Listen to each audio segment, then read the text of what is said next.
spiderers and spiderettes, Fiber Spider back again with another tutorial just for you. Now, not that long ago, I did an unboxing review of Lion Brand's Ice Cream Big Scoops yarn in the colorway of Butter Pecan, which is what this is. And I was racking my brain, what would be a really cool idea? Well, I came up with something that I hope you like.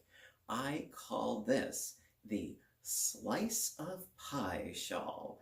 Now, yes, it kind of looks like a poncho because it is so big, but it is still a shawl, and it is in a very wide, big crescent shape. Yet, I was inspired by the pie formula of doing your increases only X number of rows.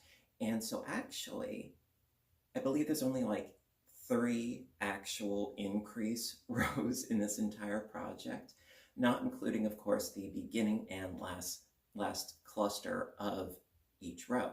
So here you have it. This is something that I came up with, and I couldn't be more pleased. And let me do the twirl for you.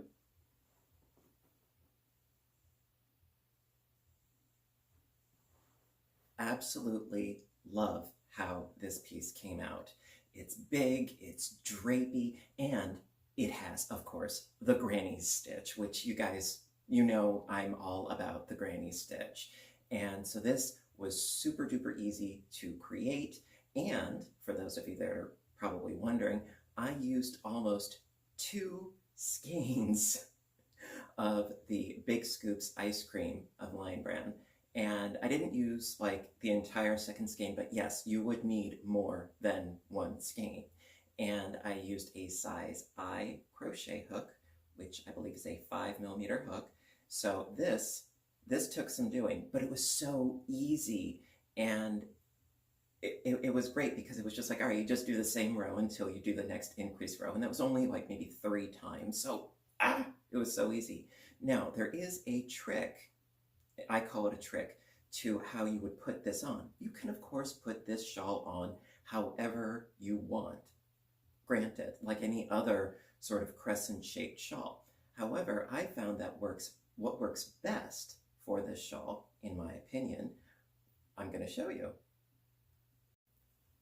Alrighty, so as you can see, this is one gigundo piece. Now, the reason why I'm taking so long on this intro is because I often get questions, all right, how would you go about wearing it? Well, I'm going to show you.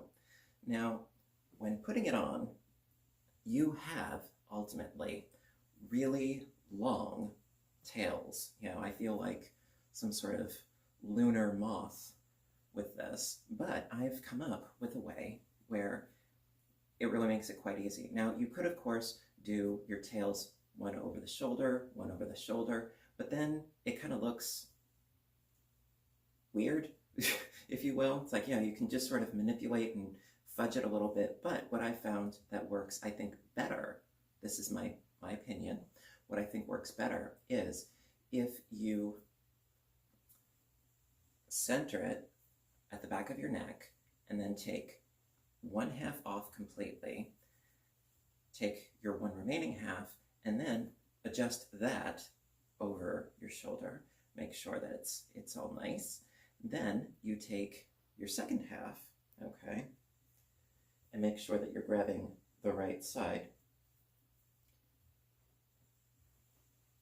And make sure that your first half is tucked under nicely over your shoulder.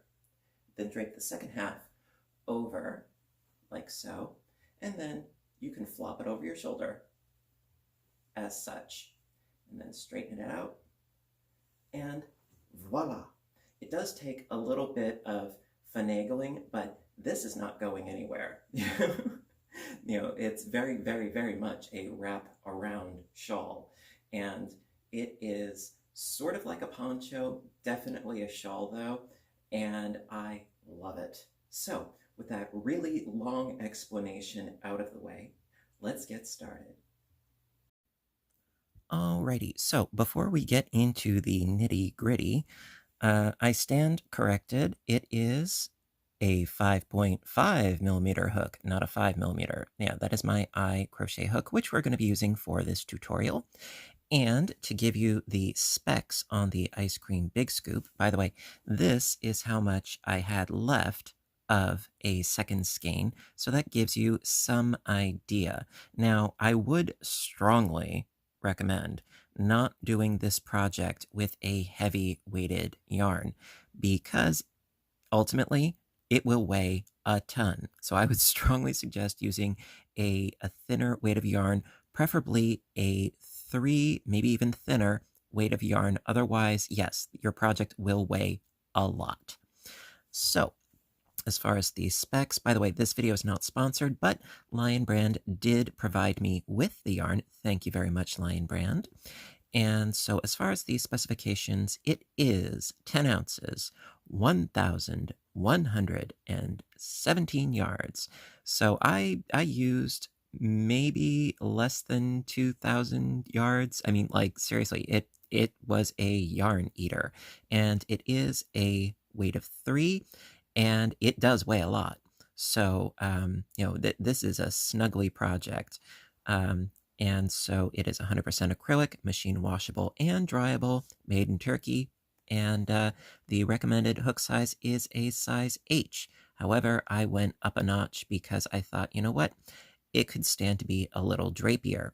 So that being said, those are the specifications. And let's get started. Finally, first things first with row 1. All right. Now, for those of you that are familiar with your fairly typical granny triangle shawl, this will be easy peasy. All right, so I'm going to start with our slip knot as per usual. And my method of starting, you could do a magic ring, you could do, a chain 4 slip stitch into the first chain to create a ring, really whatever. Me personally, I like this method just a little bit better. So I'm going to start by chaining up a total of 5. 1, 2, 3, 4, 5. Now, the reason for that is because I have my first chain is going to act as my magic ring. Then I have 3 of those chains, which is going to count as my first double crochet, and a chain 1 for the chain 1 space. So that's why I chain 5. Now into that first chain down there, going to do 3 double crochets.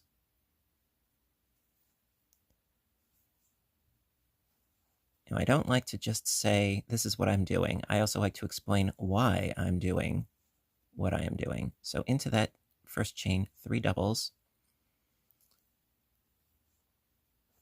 like so. Now, the difference that I have with this particular pattern is instead of doing chain 3 in between, just chain 1. Okay, this will make sense later. It'll give you like a really nice rounded edge that we're going to have. So I'm chaining 1, then into that same chain, do 3 more double crochets.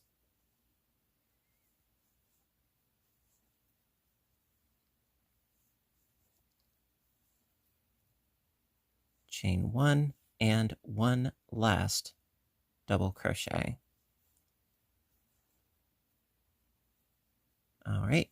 And then, of course, you can cinch up your tail and you can sew in the ends later. So what this amounts to is a double crochet, chain 1, cluster of 3 doubles, chain 1, 3 doubles, chain 1, and a double. And that is essentially the same thing as a typical start for a granny shawl with this one exception. All right, onwards. Okay, row 2. So for row 2, and this is actually the beginning and ending of every row, okay, regardless. So I'm going to start by chaining up 4. 1, 2, 3, and 4. Turn the work, and into our chain 1 space, 3 doubles. And this is what I was referring to as far as the increasing at the beginning and ending of every row, but the mega increases, well, that comes in just a bit. So after doing our chain 4 and 3 doubles into that first space, we then chain 1 and into this middle, this spinal space, going to do actually 3 doubles, chain 1, 3 doubles.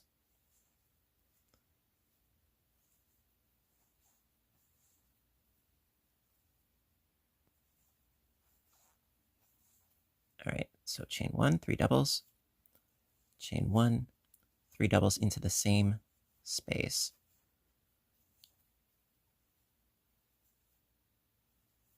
Yep.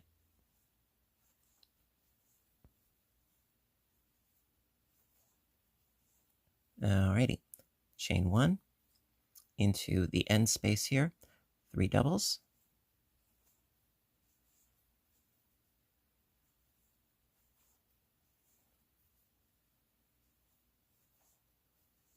Chain 1 and 1 more double. Alrighty. So it looks pretty similar so far, but that too shall change. Don't you worry about that. All right, onwards to row 3. All right, so row 3, this is the first mega increase row. Now I know that sounds weird, but you'll see. So start by chaining up 4, 1, 2, 3, and 4. Turn the work, and into that first space, 3 doubles.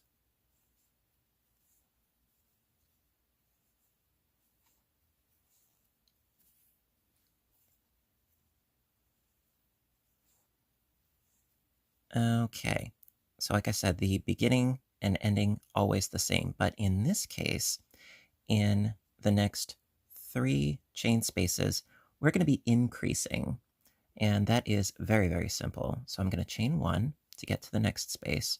So in this space, 3 doubles,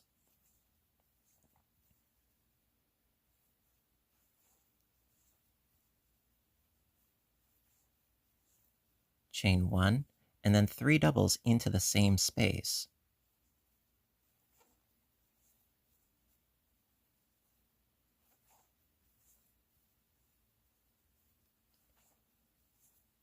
Alrighty. Now, yes, it does look very congested, but this will work itself out.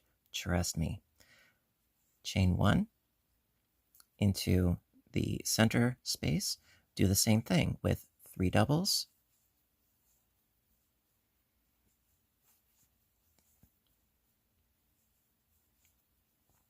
Chain 1 and into the same space, 3 doubles.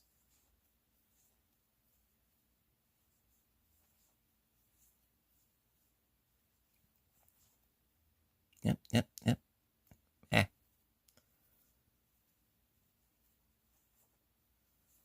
There we go. Chain 1. Next space, double that as well with 3 doubles. Chain 1, 3 doubles.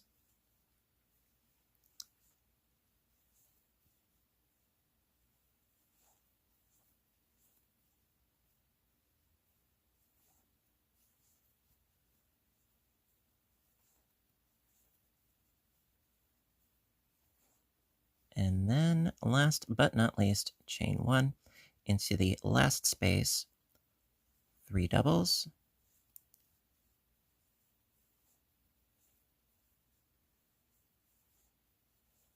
Chain 1 and a double. Alrighty, so as you can see, it already has a crescent-like shape going on about it. And yes, it is pretty congested, but like I said, it will work itself out. Alrighty. Alrighty, so for rows 4, 5, and 6, we are going to be doing the exact same thing. Not increasing, but what we're about to do. So for row 4, I'm going to start by chaining up 4. 1, 2, 3, and 4. Turn the work. And as per usual, doing our 3 doubles into that first space. Now, the reason why I decided to do the increase at the beginning and end was to have a nice crescent shape going on.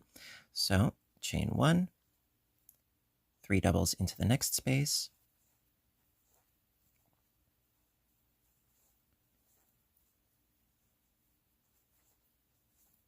chain 1, 3 doubles into the next space. Now, it looks like, oh, okay, you have to sort of like, oh, there it is. All right, so into this space, 3 doubles,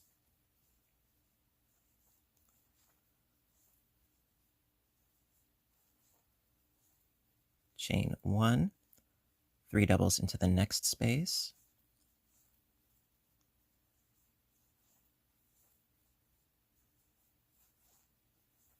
chain 1, 3 doubles into the next space,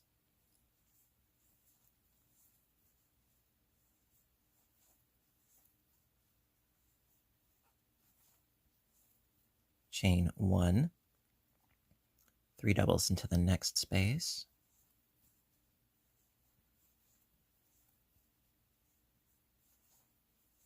chain 1, 3 into the next space,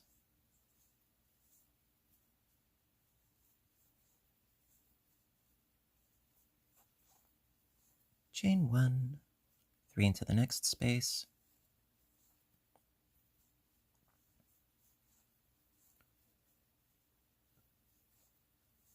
chain 1, 3 doubles into the next space,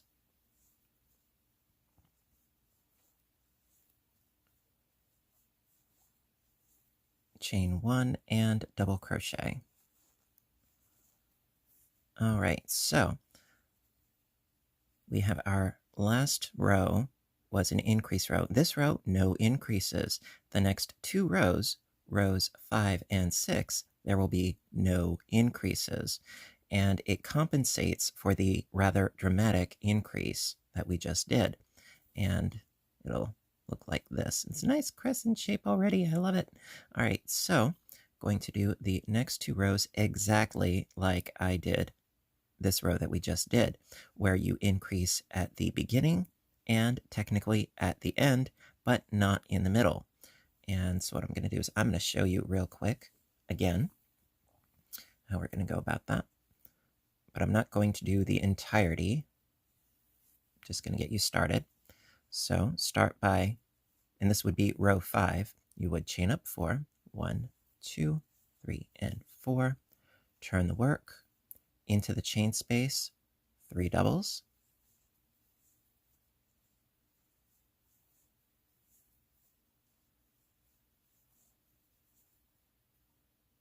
chain 1, 3 doubles into the next space,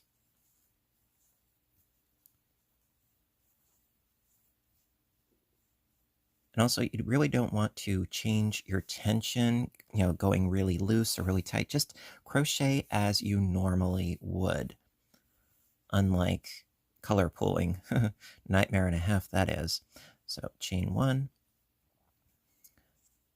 and then 3 doubles,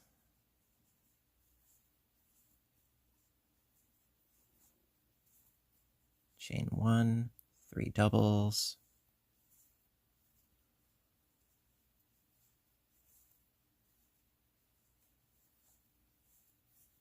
and just keep doing the exact same thing, just a cluster per chain space, and just work your way across, and then ending in the usual fashion of 3 doubles, chain 1, 1 double into the last space, then turn your work and do the exact same thing. And that's going to be rows 4, 5, and 6. All right, and then I will meet back up with you for the following row. All right, so we're up to row 7. Now, just wanted to show you real quick that in spite of not increasing for the past 3 rows, it does in fact lay flat because we had that extreme increase row on row 3. So now for row 7, we are going to be doing another extreme increase row. And just for, as I always like to say, for stuff and giggles, we're going to be doing this row. And then pretty much it's a matter of formula from there on in. So from here, again, do your chaining up of 4. 1, 2, 3, and 4. Turn your work.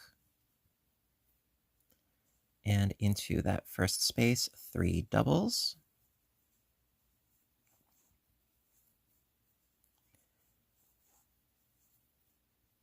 Chain 1. And now the increase of it, that aspect of it actually starts now, just like we did down here, so that the edge is completely homogeneous. It's just, the increase increases. Well, that's where it's a little bit different. So into that first chain space, 3 doubles.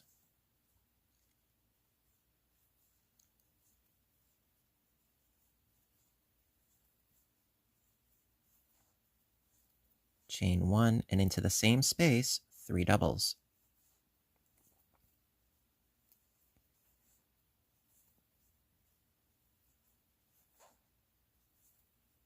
All right, and if you pull them apart, yes, there is in fact a space there, although it's really crammed.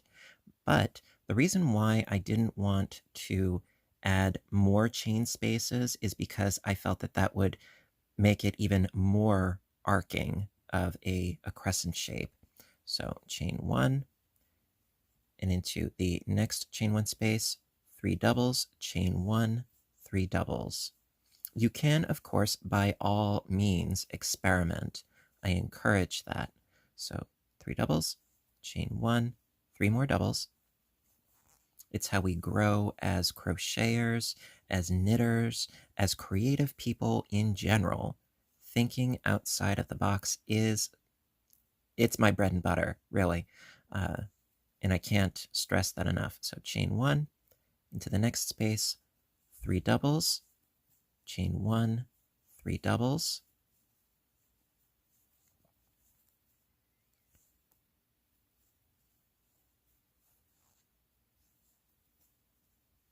And even if it doesn't work out how you planned, if you learn something from the experience, hey, it's worth it. It's a learning experience. It's not a mistake. So I got my 2 clusters in there. Chain 1. Next chain space, same deal. 3 doubles. Chain 1, 3 doubles. And I can't tell you, I was tweaking and messing around with this particular pattern for a while before I figured, oh, this works.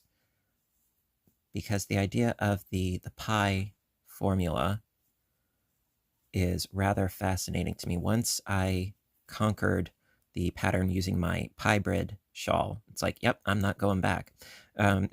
So chain 1, same deal, 3 doubles, chain 1, 3 doubles. Because as much as I hate math, multiples make sense to me. Don't ask me why.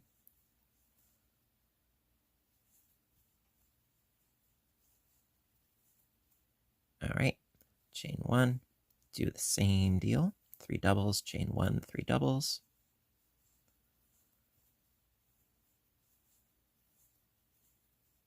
You could probably mention my name to any of my previous math teachers, and they would have a chill run up their spine, and they would shiver uncontrollably. It's like, yeah, no, math was not my strong suit.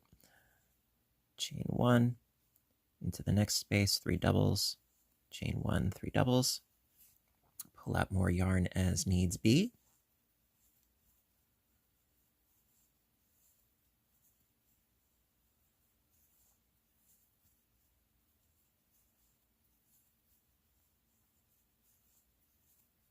Alrighty, chain 1, and we only have a couple more of these to go. Next space, 3 doubles.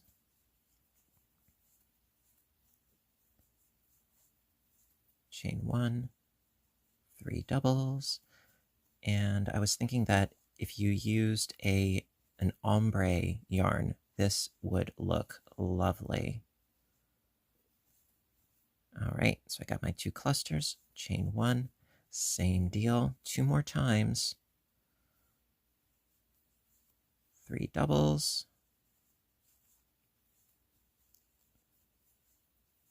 chain 1, 3 doubles,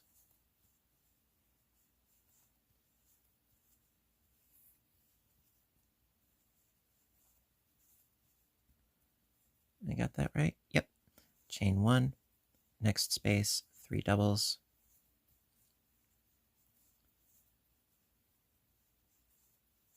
chain 1, 3 doubles,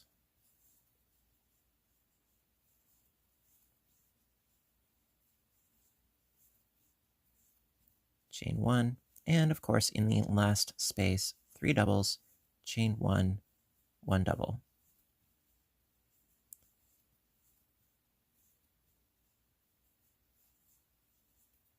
All right, now you're probably looking at your piece and you're like, oh, well, it doesn't look like it's going to ruffle and warble too much. It will. And that is why we do an increasing number of rows in between the increase rows. Like, for instance, see right here. Okay, this was row 3. Okay, and then we did 3 rows, 1, 2, and 3 with no increases. Then we did an increase row. Well, now we're going to be doing the same thing that we did here, where there were no increases, the 3 rows of no increases. Well, now what I'm going to do is I'm going to be doing 6 rows of no increase. That is the inspiration of the pie shawl that inspired me to do this. So it's going to be 6 rows, no increases. And so I'm going to do that in exactly the same fashion that I did these 3 rows here. So again, into this first space, it would be chain 4, 3 double crochets into this first space, work your way across, not increasing as you go. And we're just going to do that really briefly, and I'll show you what I mean back in a flash. Alrighty, so we're on row 8, and it's going to be rows 8, 9, 10, 11, 12, and rows 13. So it's for the next 6 rows, no increasing. And it's just as we have been doing. And I'm not trying to be redundant, I'm just trying to be thorough. So you would chain up 4, turn the work into that first space. If anything, the redundancy is that I keep having to pull out more yarn. All right, so I chained 4 into the first space, 3 doubles,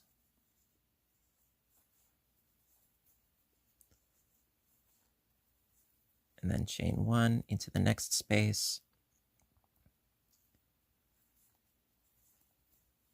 3 doubles,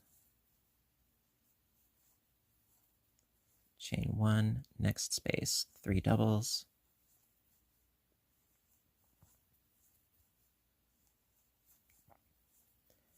chain 1, 3 doubles,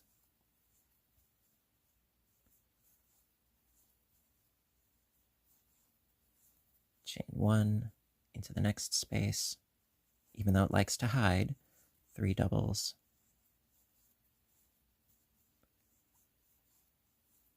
all right, and I'm going to do the rest of this row off camera, and then I'll be right back.